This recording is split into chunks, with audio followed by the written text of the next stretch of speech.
आया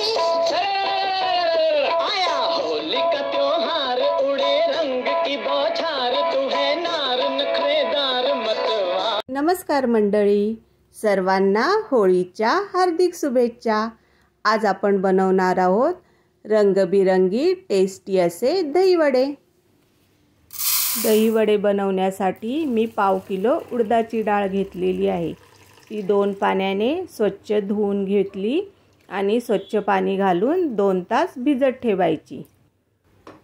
2 तासानंतर कढईमध्ये तेल घालून छान गरम करून घ्यायचे। दहीवडे डीप फ्राय करायचे म्हणून थोडे जास्तच तेल घालून घ्यायचे।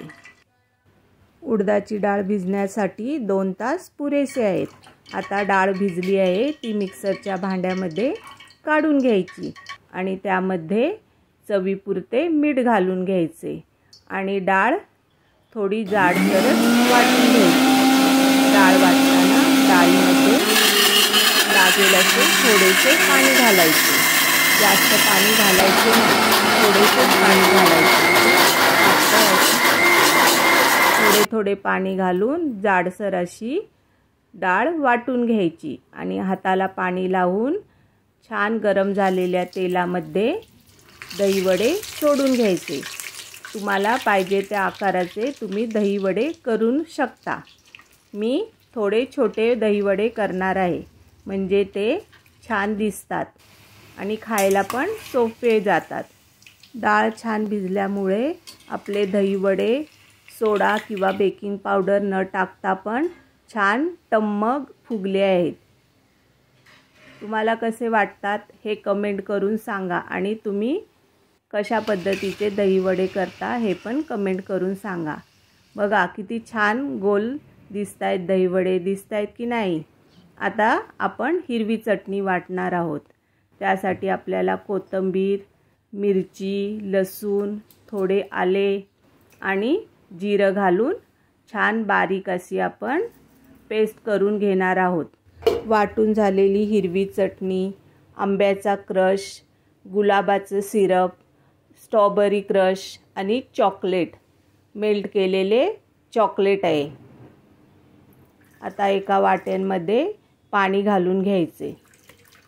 सर्व वाट्यांमध्ये थोडे थोडे पाणी घालून घ्यायचे आणि त्यामध्ये प्रत्येक प्रकारचे मिश्रण घालून मिक्स करून घ्यायचे। आता पहिल्यांदा चॉकलेट टाकले, नंतर स्ट्रॉबेरी क्रश आहे, आपण सरबत बनवतो हे क्रश आहेत, नंतर गुलाबाचा, मँगो आणि साधे दहीवडे करण्यासाठी एका वाटीमध्ये थोडी साखर घालून घ्यायची। सर्व छान मिक्स करून घ्यायचे। पाण्यामध्ये साखर छान विरघळून घ्यायची।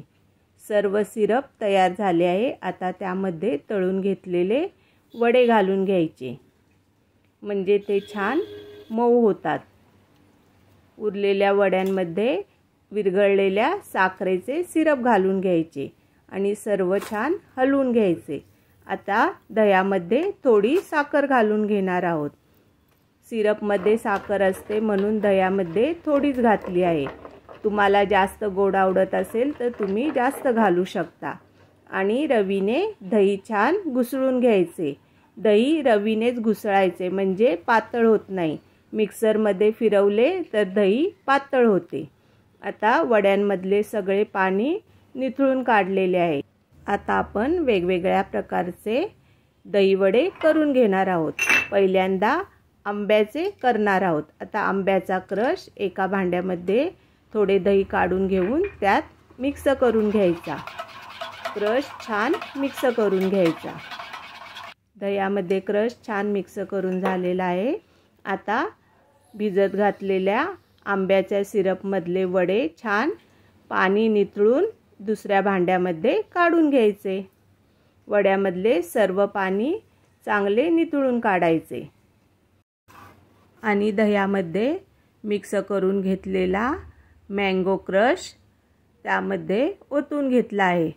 बघा किती छान दिसतंय। आता आपण दुसऱ्या प्रकारचे मिश्रण तयार करणार आहोत।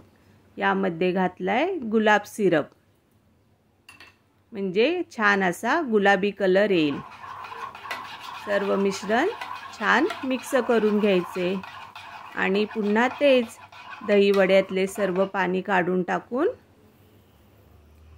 भांड्यामध्ये दही वडे ठेवून घ्यायचे। तुम्हाला आवडत असेल तर तुम्ही दही वडे करताना त्यामध्ये थोडी कोथिंबीर, ओले खोबरे बारीक कापून आणि कढीपत्ता आणि मिरची टाकून छान मिक्स करून दही वडे तळून घेऊ शकता। गुलाबी कलरचे दही वडे तयार झालेत। बघा किती छान दिसतायत। अशा प्रकारे सर्व प्रकारचे दही वडे बनवून घ्यायचे। आता हे चॉकलेटचे बनवते। हे दही वडे लहान मुलांना खूप आवडतात। तुम्ही एकदा नक्की करून बघा आणि कसे झालेत हे कमेंट करून सांगा। आणि हां, ज्यांनी चॅनलला सबस्क्राईब केलं नसेल त्यांनी चॅनलला जरूर सबस्क्राईब करा। आता हे आपण हिरवी करणार आहोत। हिरवी चटणी आहे, त्यामध्ये थोडासा मी फूड कलर घातलेला आहे, म्हणजे छान ग्रीन कलर दिसण्यासाठी। तुम्हाला नको असेल तर तुम्ही नाही घातला तरी चालेल। आणि आता ग्रीन कलरचे दही वडे तयार झाले आहेत। होळी आहे म्हणजे थोडंसं कलरफुल पाहिजेच, म्हणजे लहानांपासून मोठ्यांना सर्व खायला मजा येते। आता हे सफेद कलरचे करणार आहोत, म्हणजे आपले साधे प्लेन दही वडे। सर्व दही वडे तयार करून झाले, त्यावरून थोडे थोडे सर्व प्रकारचे सिरप घालून घ्यायचे, म्हणजे आपले दही वडे दिसायला पण खूप छान दिसतात। चॉकलेटच्या वरून चॉकलेट सिरप घालून घेतलेला आहे। दिसतायत की नाही छान रंगीबिरंगी होळी स्पेशल असे टेस्टी दही वडे। तर कसा वाटला व्हिडिओ हे कमेंट करून सांगा। आणि पुन्हा एकदा सांगते की चॅनलला सबस्क्राईब करायला विसरू नका। पुन्हा भेटूया अशीच एक नवीन रेसिपी घेऊन। धन्यवाद।